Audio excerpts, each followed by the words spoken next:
Honda's reliable. It's actually not Honda. Toyota. It's not Toyota either. Chevy. Based on a nationwide survey, Chevy is more reliable than Toyota and Honda. Wow. Get $4,500. Based on a nationwide survey? A survey of who? Underneath the ground, it fell in mud, and then all of a sudden it resurfaced down the hill near another house. Some of the mud also ended up in the backyard of another property, the home next door. Another area. This is part 2 of the RCA KCS100b, aka 8PT7032, 7034, and 7031. In the first video, we just did an analysis on this, and when I put it away, the vertical was out of whack, which it still is, and the horizontal wouldn't sync or lock, and now it turned it back on to get ready for video part 2, and it seems to be looking okay, although the audio is very erratic and unstable. It whistles and it volume goes up and down, and when I turn the brightness up, the picture is very dim right now. If I turn the brightness up, you can see it just kind of like the high voltage goes away. I mean, that's watchable right there in a dark room, but it's very dark. So People can go back into their homes. They're just being advised to stay away from the areas that have been affected. let's check the high voltage first. And it looks like the horizontal just unlocked. So that's adjusting the horizontal. Now this is what it did at the end of the other video. So when something gets hot, it goes kooky doobler and just totally loses it. That seems more like a tube than a capacitor.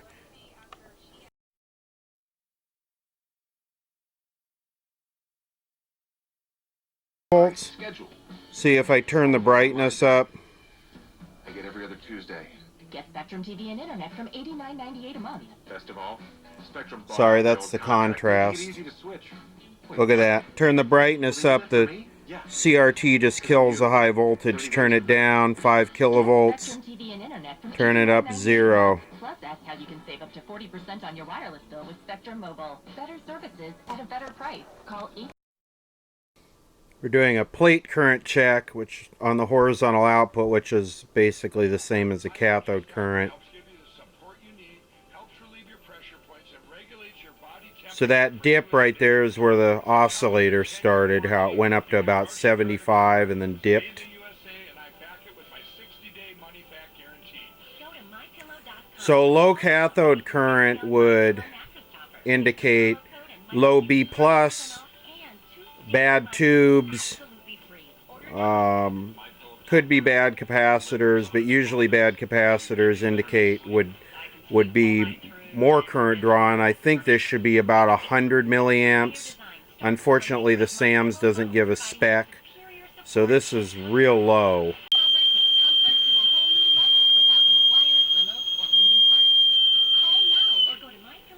It's such a weird symptom to turn the volume up and get that.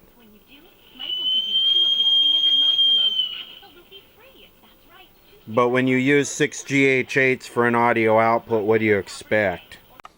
Just a quick note, in between these diagnostic shots, I am turning the TV off. You never want to let one of these run for an extended amount of time with these old leaky capacitors in it. You will damage it. So I'm not just letting it run for 30 minutes while I go through and do these diagnostic shots. I'm stopping the camera, turning the TV off between each shot. I'm not damaging it. I'm being careful here. You don't run one of these old TVs for an extended amount of time with these old capacitors. You will damage it. We're going to check the B+. This is low. Bad selenium rectifier or bad filter capacitors. This uses a doubler circuit in the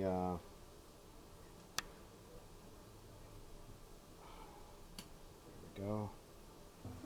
Should be about 220 volts.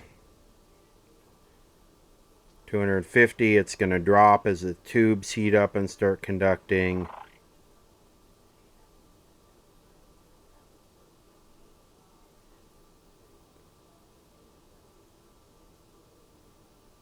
So it's about 25 volts low. And that's with a fairly bright picture.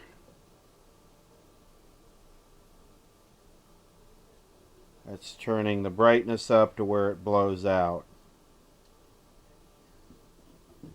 So is the B plus being 25 volts low, is that causing this issue? I don't think so. That's only 10% or so, and the line voltage from neighborhood to neighborhood can vary that much. I can crank the line voltage up on my isolation transformer. Yeah, I cranked the line voltage up quite a bit on the isolation transformer, and the voltage came up. And the blooming and picture going away pretty much is gone, but also that's kind of a fake test because now the tube filaments are glowing like light bulbs, and that would offset weak tubes, so that's not a real good indicator of anything. So here's what we got here. We're a little bit low on the B plus right there. And we do have capacitors in here. This boost capacitor, if that's leaky, this right here could cause problems. We need to get these out of here. Now here's our horizontal output, 6BQ6.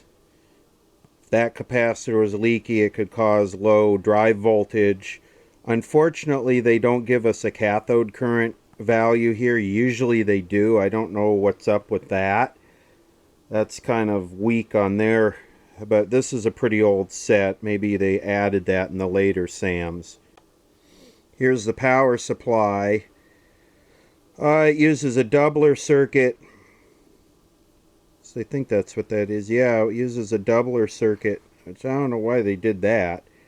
I guess this is basically just a one-to-one transformer, and then they do this doubler circuit. Anyway, C1 has been replaced. C2 is the can, which has not been replaced. And C3 has been replaced. This is looking at the vertical circuit, and this is C3. So they've replaced C1 and C3. So one in the vertical deflection circuit and one in the power supply. So the electrolytic can is original, and if that's bad, it could cause low B+. So this is interesting. They have two diodes. So there are two diodes inside that big selenium thing. That's a kind of a unique selenium package. So yeah, this could be bad, causing the low voltage. This is new. And this could be bad, causing the low B+, as well as that, which would in turn cause low high voltage and a blooming, disappearing picture. What I'm doing is I'm going through using this little scope to do the outside foil identification on the capacitors. This is something that really didn't matter up until now and is probably still totally insignificant, but you know, it's popular and all the rage, so I might as well do it. Maybe next time I'll try and recap and restore a TV with a blindfold on. This seems to be a much more effective test on the smaller values. Check this one out because this is a 0.22, which is a fairly large value. Check out how the DC offset changes when I squeeze it. And it doesn't matter which way I hook the leads up to it. It's just like that. It's sensitive to pressure. And no, I can't identify which one's the outside foil on some of these. I mean, some of them it's clear, some of them it's not.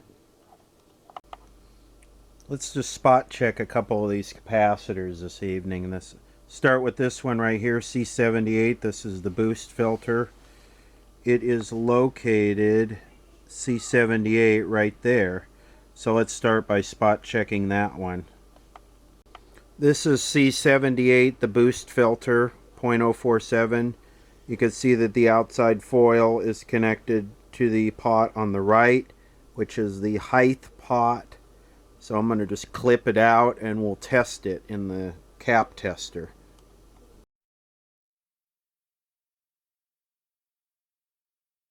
Eye opens almost all the way.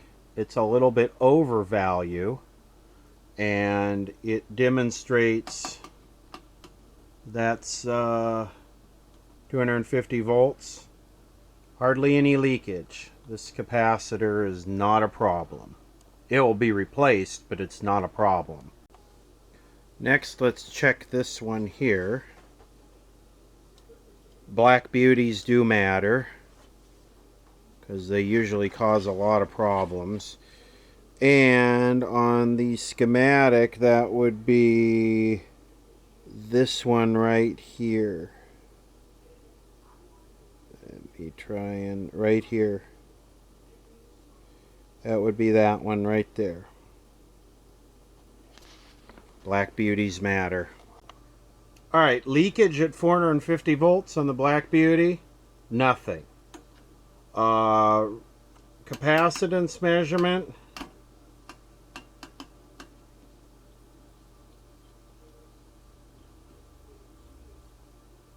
eye opens almost all the way, and it should be a 0.0022, and it's measuring about 0.002. I'm sorry, it was a 0.0018, so it's right on. Alright, we got two Japanese oil paper capacitors in here that someone had replaced, and I wanted to spot check those. This one, this 0.01, is the audio coupling capacitor that couples the output of the detector to the volume control, and this one over here, this is basically the balancing capacitor in the detector, dual diode detector, audio detector circuit. I'm going to pop that one out. Maybe that's why the volume is going up and down. Alright, this capacitor is in very poor condition. This is that 0.01 gray Japanese capacitor. It's an Olsen capacitor. You can see how the eye barely opens. Now let's do a leakage test on it here. It's 100 volts. That's 50 volts. That's 100 volts. That's 200 volts. This thing is leaky. But the thing is this is not in any kind of critical circuit where the bad capacitor is going to really affect something. So why? I finally found a paper, factory paper, non-replacement that's trash. So this is leakage at 150 volts. This is a 0.027 microfarad capacitor. And you can see it's measuring about 0.038, and the eye barely opens. This is a brand new 0.027 hooked up, but the settings are still the same as where it peaked on the old one. So I'm going to bring this down. You can see this is a good capacitor, and the value almost always increases on the papers when they go bad. The physical location of that capacitor is behind this tube. This is a high voltage rectifier tube, and the location was back here. So it's probably irradiated and baked. There's the damper right there, so there's a lot of heat. Okay, there's the physical location with the new capacitor installed.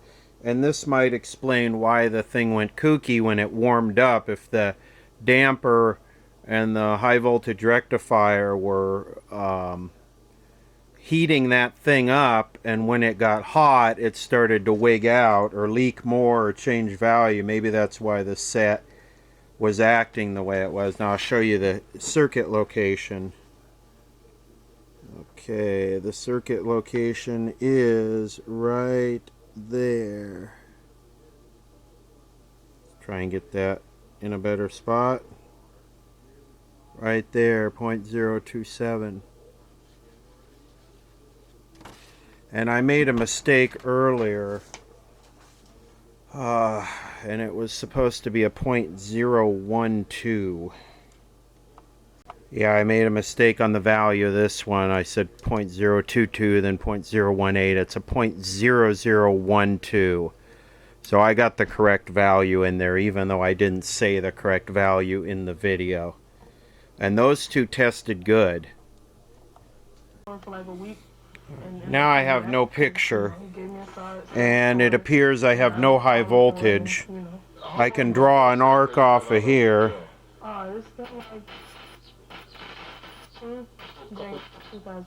But I have nothing on the high voltage cap on the CRT, so maybe the rectifier tube went back. For 60 days. If you don't love it, return it for a refund.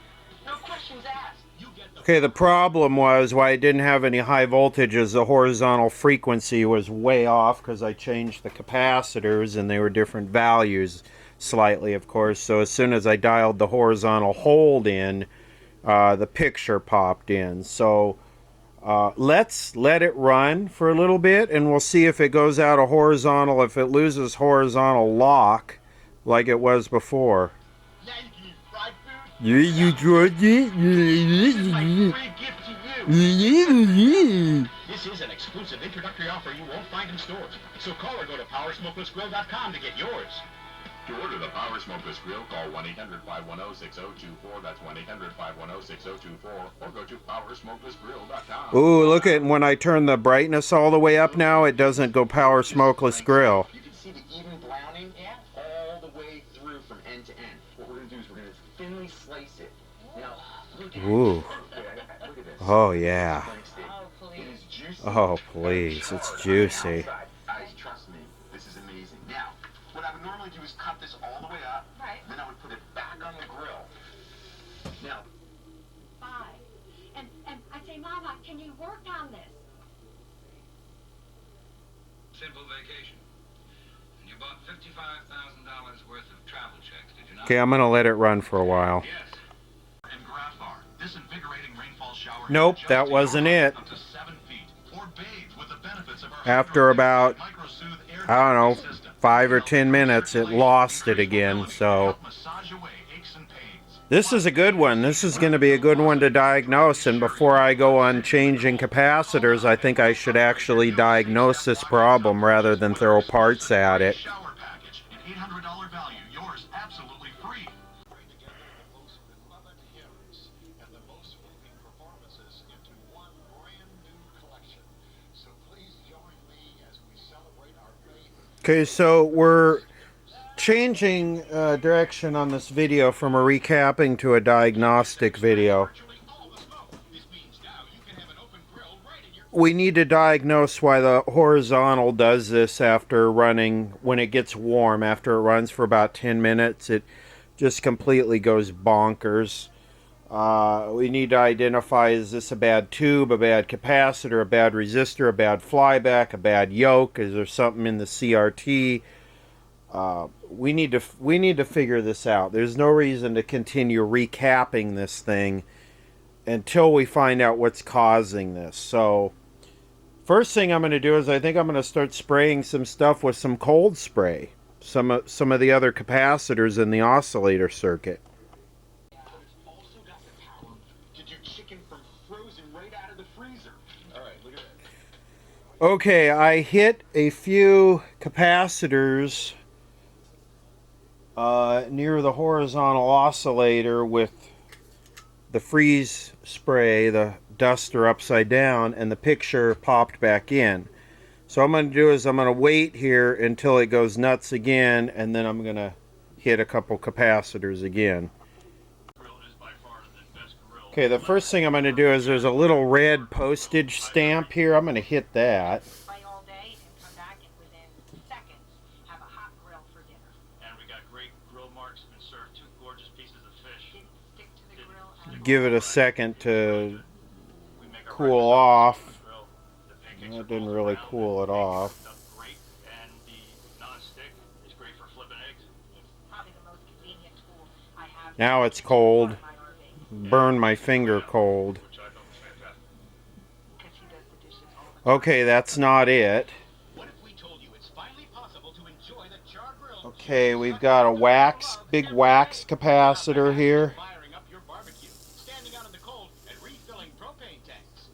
Introducing the Power Smokeless Grill, the only indoor grill with smoke extracting technology.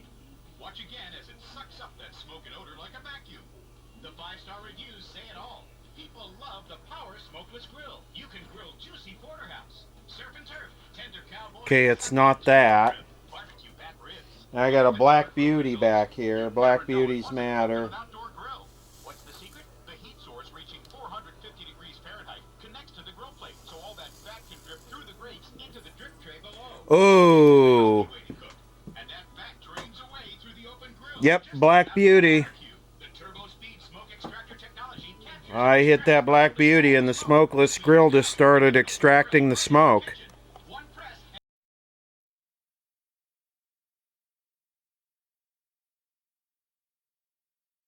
Orange, green. It's going to be a fun one to change. The Black Beauty has now been replaced. That capacitor was C73 right there, the 0.01 across the horizontal waveform coil. There's actually an alignment procedure for that with the scope. But yeah, it's been replaced. I think I can probably recap this without disassembling it.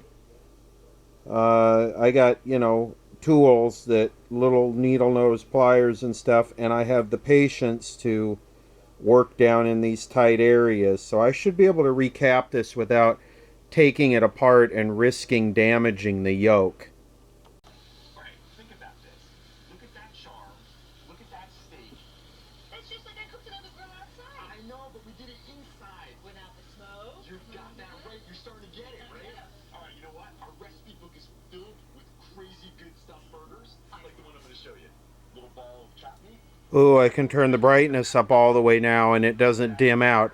By the way, the voltage on the CRT on this is only 5 kilovolts. 5 to 5.7 is what the SAM says. So I'm going to let it run for a while again and we'll see if the smokeless grill starts to smoke. Alright, what we have to do to adjust that waveform coil is adjust that so that the waveform is equal. So let me see if I can do this. I'm going to adjust that coil. Can you see both of those? We're just going to let it melt. So I don't want to burn my pizza. I just want to melt that cheese, get all those flavors to play together. Yeah, let's make sure it's done. Perfect. Now, I'm going to take my pizza peel, just like a regular pizza palette. Okay. Pop this right under here. And nothing's sticking. Are you kidding? Come on. And then we're going to serve it right on that. And the cheese is all melted beautifully. You hear that crispy? You hear that crunchy? Oh, yes, yes, yes. You know what? For a normal person, Yeah? I would cut that in half. What do you mean normal? See how I can adjust the tilt? You want them even. Oh, mamma mia. Mamma mia. Great, the pizza. Bags are gonna pizza. I've been so excited to show you this. Have you ever had grilled lemonade? Never. You haven't? No. All right, I can't wait to show Okay. It might be a little bit premature. I should probably finish recapping it, but I wanted to set that right. You just follow the SAM's instructions to set this. You see that yellow pipe sticking out of the ground? That's a gas line. It severed when that well came down, and it could have ended in a massive explosion.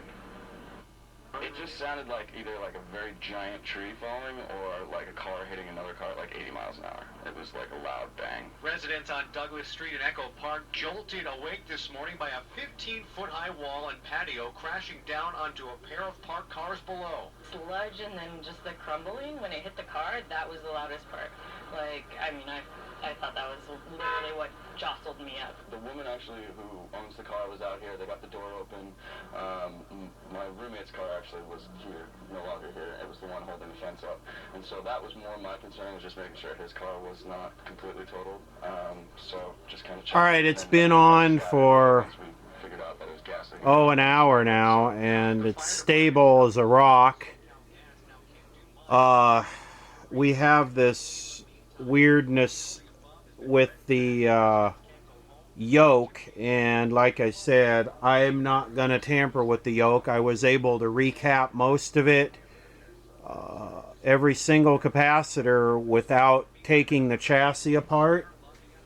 This is a 4K video, so I'm not going to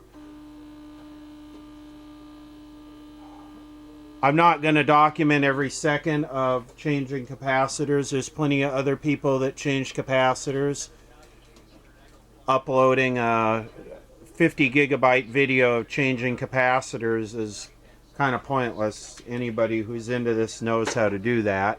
So I basically wanted to focus on the diagnostic side of this, getting a good diagnosis and repair of what was causing it to malfunction. Yes, the picture is a little bit soft. This has a focus control on it. I adjusted that. I peaked the tuner.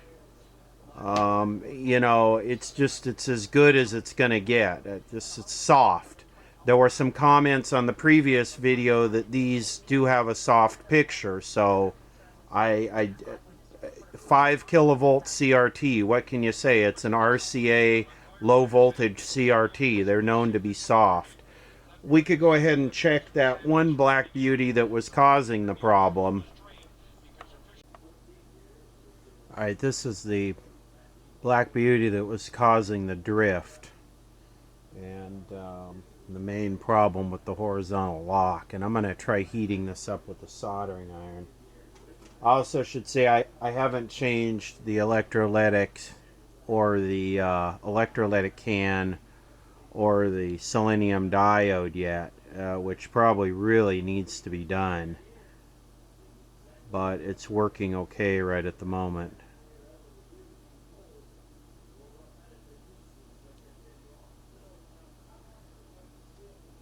There's plenty of videos showing how to do that kind of stuff. I don't need to. It is drifting. Look at the eye closing.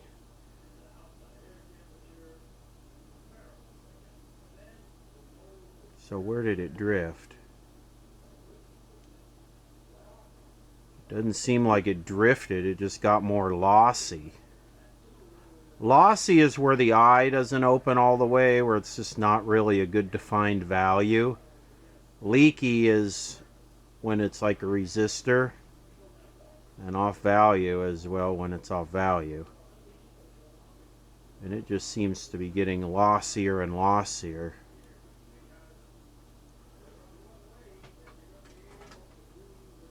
So let's see, let's go to 50 volts leakage. Yeah, there is some leakage there at 50 volts. Now keep in mind that this is across a coil, so there's not a lot of DC voltage across it. Alright, let's do this.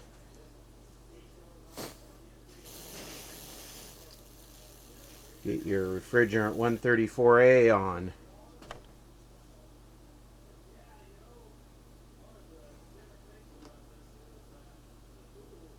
Ooh, look at that. The value went down and it's not nearly as lossy. Look at no leakage at all now at 50 volts with it cold. No leakage at 100 volts. I can't hold this. Really? So it gets leaky when it gets hot. That's a new one. It's leaky when it gets hot. Noticed as there are several tube shields missing. That's the tuner right there, and the SAMS shows tube shields on those tubes, as well as some of the IF tubes in there missing. You know, I'm sure it's not easy to slip a tube shield over this.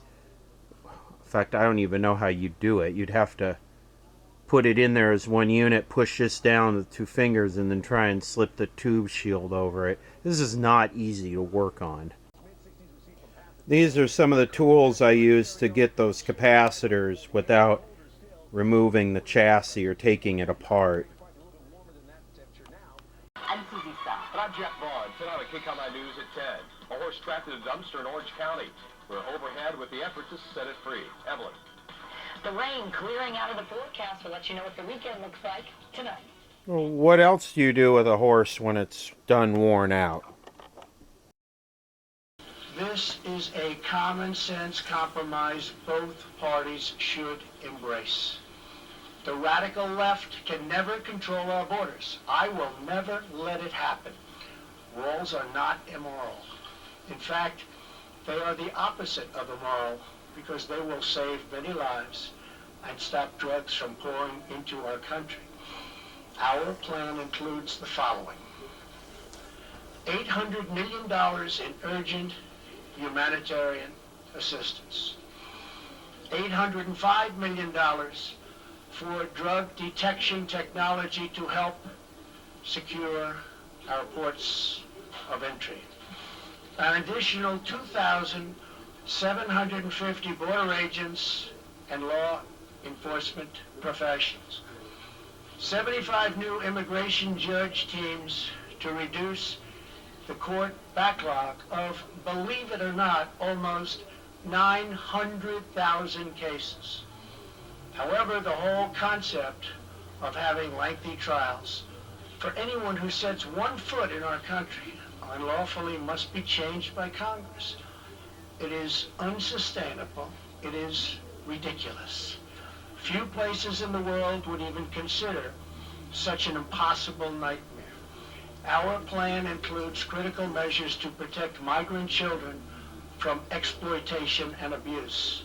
This includes a new system to allow Central American minors to apply for asylum in their home countries and reform to promote family reunification for unaccompanied children, thousands of whom wind up on our border doorstep. To physically secure our border, the plan includes $5.7 billion for a strategic deployment of physical barriers or a wall. This is not a 2,000-mile concrete structure from sea to sea. These are steel barriers in high priority locations. Much of the border is already protected by natural barriers such as mountains and water. We already have many miles of barrier, including 115 miles that we are currently building or under contract. It will be done quickly. Our request will add another 230 miles this year in the areas our border agents most urgently need. It will have an unbelievable impact.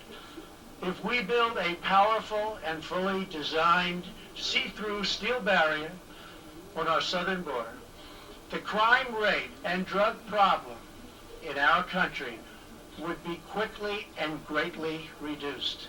Some say it could be cut in half. Because these criminals, drug smugglers, gangs, and traffickers do not stop at our border. They permeate throughout our country, and they end up in some places where you'd least expect them. They go all over our country. A steel barrier will help us stop illegal immigration while safely directing commerce to our lawful ports of entry. Many of these security ideas have been proposed by Democrats themselves, have been supported by Democrats in the past, including a physical barrier wall or fence. Furthermore, in order to build the trust and goodwill necessary to begin real immigration reform, there are two more elements to my plan. Number one is 3 years of legislative relief for 700,000 DACA recipients brought here unlawfully by their parents at a young age many years ago. This extension will give them access to work permits, social security numbers, and protection from deportation, most importantly.